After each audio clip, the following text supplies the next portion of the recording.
কুরবানি আমাদের কাদের উপর ওয়াজিব, কি পরিমাণ সম্পদ থাকলে কুরবানি করতে হবে, নাবালিগ কোন সন্তানের উপর কুরবানি কি ওয়াজিব হবে কিনা, কোন কোন পশু দ্বারা কুরবানি করলে কুরবানি সহি হবে, শিং ভাঙা পশু দিয়ে কুরবানি চলবে কিনা, এই 6 ধরনের পশু দ্বারা কুরবানি করলে কুরবানি হবে, এগুলোর বয়স সীমা কত হতে হবে, 51 ভুক্ত পরিবার যৌথ পরিবারে এক ব্যক্তির পক্ষ থেকে কুরবানি করলে কুরবানি হয়ে যাবে নাকি একাধিক সদস্যের পক্ষ থেকে কুরবানি করতে হবে। প্রথম কথা হচ্ছে, সুস্থ মস্তিষ্ক সম্পন্ন বালেক কোন ব্যক্তির কাছে 10 জিলহজ, 11 জিলহজ, 12 জিলহজ এই মোট 3 দিন যদি নেশাব পরিমাণ সম্পদ প্রয়োজনের অতিরিক্ত তার কাছে থেকে যায়, তবে ওই ব্যক্তির উপরেই কোরবানি করা ওয়াজিব হবে।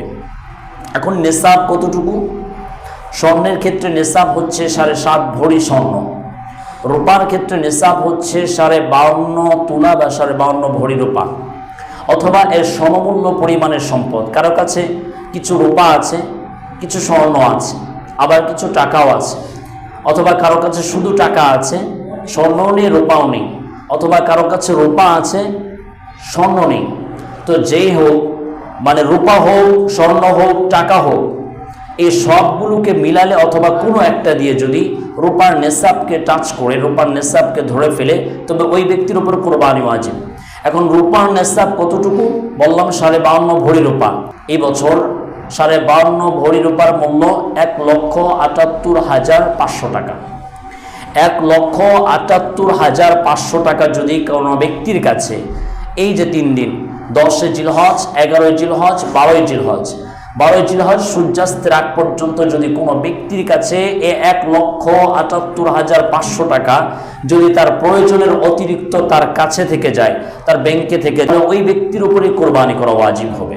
এটা এক এক সময় এক একটা হতে পারে। এই বছর 1,78,500 টাকা যদি কোনো ব্যক্তির কাছে ওই 3 দিন 10, 11, 12 এই 3 দিন যদি কোনো ব্যক্তির কাছে থাকে, তবে ওই ব্যক্তির উপরে কোরবানি ওয়াজিব হবে। যে 3 দিন কোরবানি করা যায় সেই 3 দিন দিনেও করতে পারবেন, রাতেও করতে পারবেন, তবে উত্তম হচ্ছে প্রথম দিন কোরবানি করা, এটা হচ্ছে সবচেয়ে উত্তম।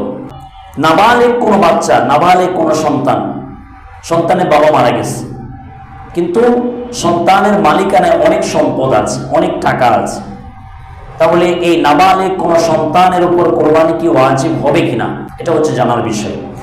মনে রাখবেন, নাবালেগ কোন সন্তানের উপর সে যদি নেশাব পরিমাণ সম্পদের মালিকও হয়, অনেক অঢেল সম্পদও থাকে, তবে কোন নাবালেগ সন্তানের জন্য কোরবানি ওয়াজিব হয় না।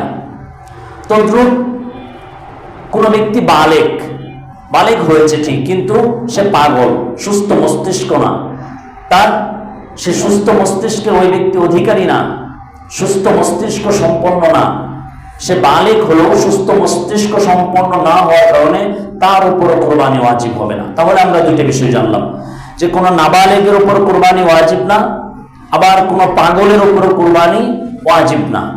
কোরবানি কাদের উপর ওয়াজিব? বালেগ হতে হবে, সুস্থ মস্তিষ্ক সম্পন্ন হতে হবে, নেশাব পরিমাণ সম্পদের মালিক হতে হবে। এই 3টা থাকলেই কোরবানি ওয়াজিব হবে, 3টার কোনো একটা নাই, কোরবানি ওয়াজিব হবে না। এবার চতুর্থ প্রশ্ন হচ্ছে যে হুজুর, আমরা যে আমাদের সন্তানের পক্ষ থেকে কোরবানি করি, আমাদের সন্তান কারো বছর, কারো 1 বছর, কারো 2 বছর, কারো 3 বছর, কারো 4 বছর, 5-7 বছর, তো এইরকম নাবালেগ সন্তানের পক্ষ থেকে কি কোরবানি করা যাবে? কোরবানি করলে কি কোরবানি সহি হবে? এটা একটা জানার বিষয়। নাবালেগ সন্তানের পক্ষ থেকে কোনো অভিভাবক, বাবা মা অথবা যে কেউ হতে পারে, কোনো অভিভাবক নাবালেগ সন্তানের পক্ষ হয়ে যদি কোরবানি করে, সেটা মুস্তাহাব হবে, তার উপর যেহেতু ওয়াজিব না, তবে কোরবানি করলে কোরবানি সহি হবে, কোনো সমস্যা নেই। তবে মনে রাখতে হবে, কোনো নাবালেগের সম্পদ থেকে যেন কোরবানি না করা হয়।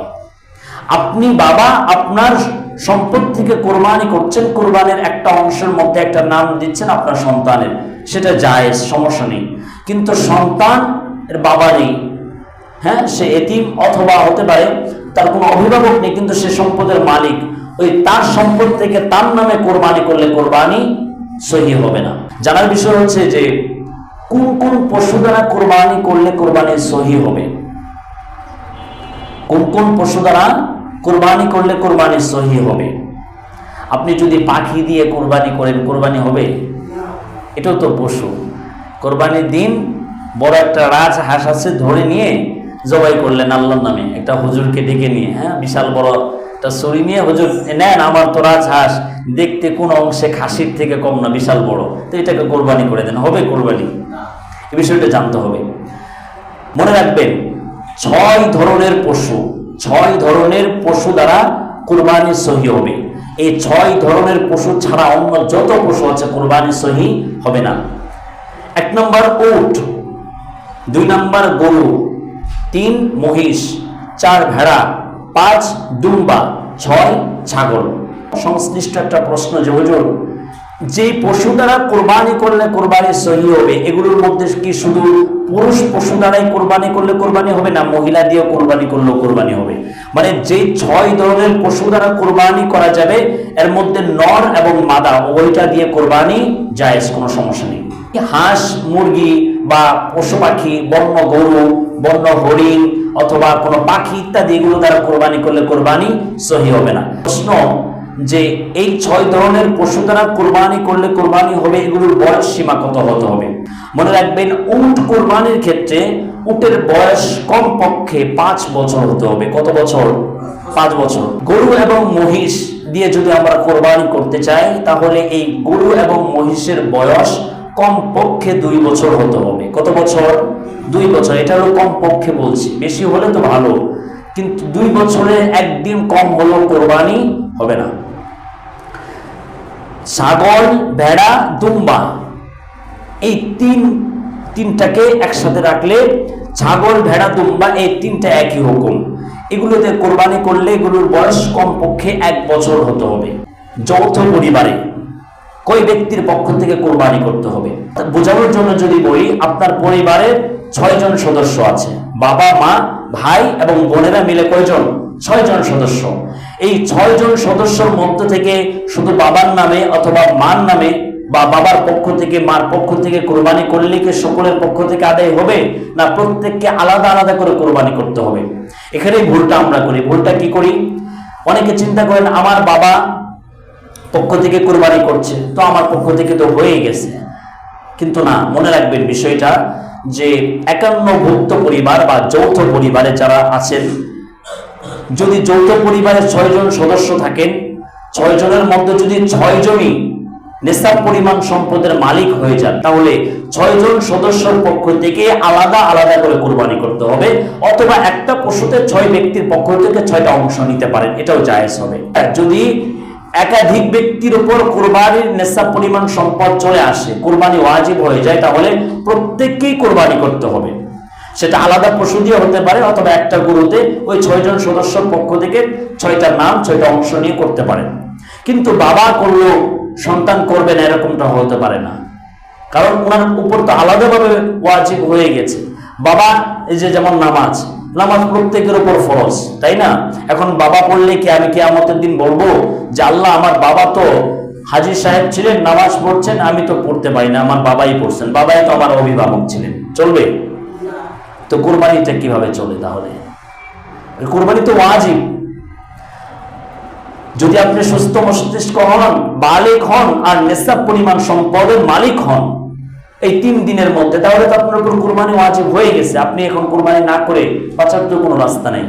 ওয়াজিবকে তওয়াক করলে গুনাহগার হবেন। কোনো পশুর যদি একটি দাঁতও না থাকে, অথবা দাঁত উঠেছিল এত বেশি পড়ে গেছে যে সে এখন খাদ্য বা ঘাস চিবিয়ে খেতে পারে না, এরকম পশু দ্বারা কোরবানি জায়েজ হবে না, কোরবানি সহি হবে না। কোরবানির পশুর যদি শিং কোনো কারণে ভেঙে গিয়ে থাকে, তাহলে শিং ভাঙা পশু দিয়ে কোরবানি চলবে কিনা? মনে রাখবেন যে শিংটা ঠিক কতটুকু ভেঙেছে এটা দেখতে হবে।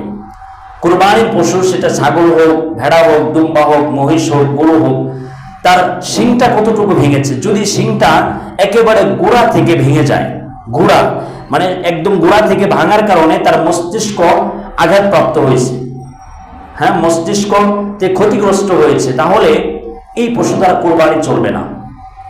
আর যদি শিংটা ভেঙেছে ঠিক, কিন্তু মানে শিংটা পুরোটা মিলেলে যা হয় তার 1/3, অর্থাৎ 3 ভাগের 1 ভাগ ভেঙেছে, এত বড় শিং তার আগালে একটু ভেঙে গেছে, কিন্তু 2 ভাগই আছে, অথবা 2 ভাগের একটু কম, ধরেন অর্ধেকটা ভেঙে গেছে, অর্ধেকটা আছে।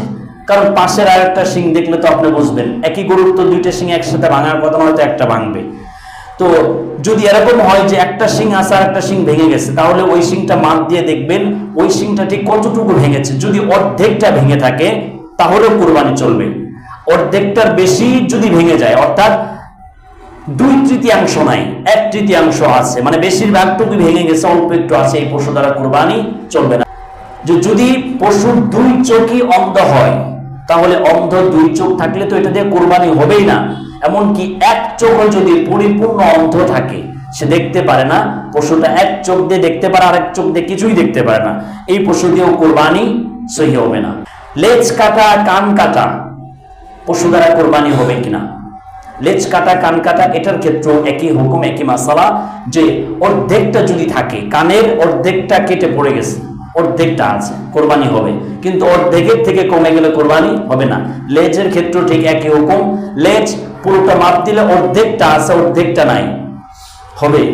অর্ধেকটার বেশি থাকলে তো হবেই, অর্ধেকটা পর্যন্ত থাকলেও হবে। এখন অর্ধেকের কমে গেছে, মানে এত বেশি পড়ে গেছে, বেশিরভাগ টুকুই নাই, অল্প একটু আছে, কোরবানি হবে না।